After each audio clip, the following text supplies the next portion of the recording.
back to MLG on Tastes with me as Artosis. We have yet another Zerg versus Zerg here. It's been a very exciting day today. Yeah. Lots of cool ZVZs, lots of different ZVZ strats. If you're a Zerg player, you're going to be learning a lot about this matchup. Now we have EGIdra against ROOT.Slush.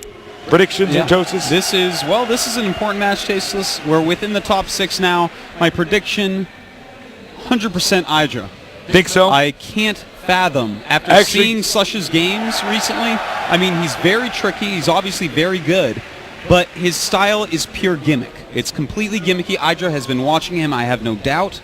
You know, he's about to play ZVZ, so he's watching these other ZVZs as they go on, and Slush just keeps on using tricks. I think Idra is going to play a very standard, safe, solid style, and he should be able to take out Slush. Yeah, I would assume the more games these guys play, the more wins Idra would have. But, you know, when your Predator style is gimmicky, that's something that Idra might not be able to adapt to if he's not prepared. So that's one thing to keep in mind. But we're going to see. I don't entirely know. One thing we need to do right now, though, is start this game. I think you're right. Is it time? Wait. Okay, go. All right, it's time now. Idra against Slush, ZVZ yet again here. Idra, I think, one of the favorites for this whole tournament. Slush, sort of a dark horse here, actually getting quite far in this event. Let's see if anybody can stop him. This is top 6. Winner of this will be in top 4. Loser will be 5th, 6th place. In the bottom center, we have our Zerg player, Idra. Member of Team EG, EvilGeniuses, great team. Now over here, in the far left, we have our other Zerg player, ROOT.Slush. Root, another amazing team. This is close by air, so like we were just saying, if you were watching our stream, you smart, handsome nerd watching the Tastosis Blue stream, you know, it's close by air. The Overlords are going to scout what's going on. This means that we're going to see hatchery first, almost undeniably going to be hatchery first for both players, and that's going to give Idra a big lead. Slush doesn't want to be scouted. He wants to be able to trick you out. All right. You know, in these spots, it's going to be pretty tricky for any tomfoolery to occur. You know, they both get a good idea of what's going on. We'll have to wait until at least both players have a queen out, and the Overlord, which is scouting, will be driven out of the opposing player's base. Yeah, and when you have to wait that long to do any shenanigans, it's going to be very hard to pull them off. That's right. So these positions definitely favor Idra. So, let's see here. Yeah, we're going to sit around and wait for them to get about 15, 16 drones and then make a hatchery. I am observing in this game, guys. I know I don't normally observe at GoM TV, or at least it's been several seasons, so I apologize if the observing is not top tier, but I'm trying my best. I got to interrupt you here, Tasteless. Go ahead. Your observing is actually really good. Thank you. I watch, and you catch almost everything. I'm sitting here with another computer trying to find things you don't find. Half the times you find things I didn't find. You flatter me, Artosis. You are actually really good. And, okay, this is already really weird. Idra going hatchery first, and Slush just throwing down a spawning pool. I think we are actually going to see, well, by the looks of this build, it might be that one base infestor rush again. Could be. But the fact that Slush has actually ignored the fact that you can easily make a hatchery, like, he can't attack Idra with this. When he finishes this, he probably won't even make these Zergans, maybe 2, just to go in and bug him and scout a little bit, but he can't. He cannot get aggressive, and Idra's getting an expansion very quickly. So this is not optimal, but it looks like he's getting ready to get a queen out, chase the Overlord away, and figure out some way to do something. Oh, okay. Now that... I was not prepared for that. Yeah, Slush is volatile, man. This guy will do just about anything. And there you go, man. I don't know what to say. He's going to take the gold base, which is actually really cool.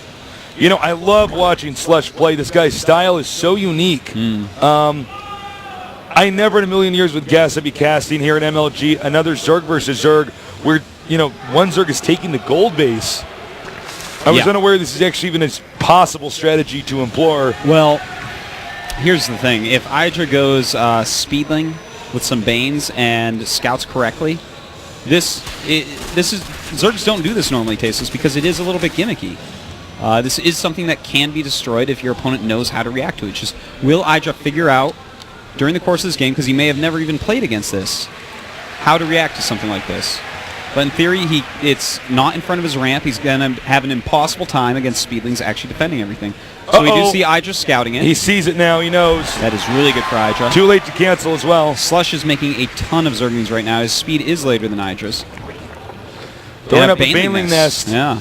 I assume he wants to have the gold minerals so he can get as many Zerglings out as possible. Absolutely. And just overwhelm his opponents. Sending a lot of drones over there. I am sure that Slush is done on drones. He just wanted that extra mineral boost.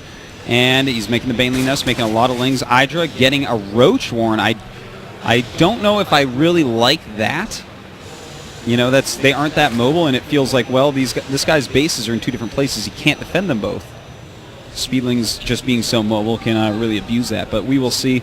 Will EGIdra be able to pick him off here? He is getting his own Baneling Nest. In fact, he cancels Roach Warren, and right now we do have 16 drones for Slush, 20 for EGIdra, but Slush does have a bunch of drones on that gold.